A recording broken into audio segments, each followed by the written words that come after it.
نیم ماراتون نهم بین المللی بخشیده به روز پایتخت تاجیکستان که روز 21 اپریل در شهر دوشنبه برگزار شد با پیروزی تفیرا گوزا از اتیوپیا و داریا مسلووا از قرقیزستان به پایان رسید.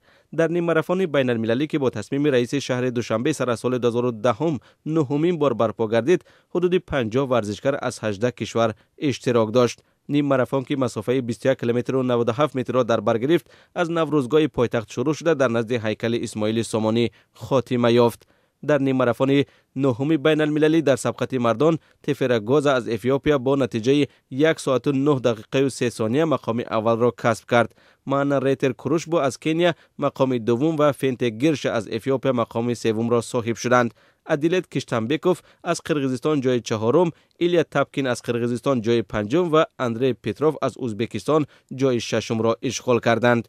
در سبقت زنان، داریا مسلووا از قرقیزستان با نتیجه 1 ساعت و 13 دقیقه و 38 ثانیه مقام اول را کسب نمود.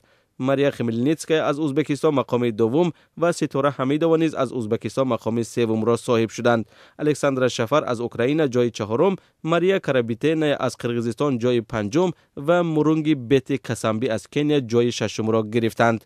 شهردار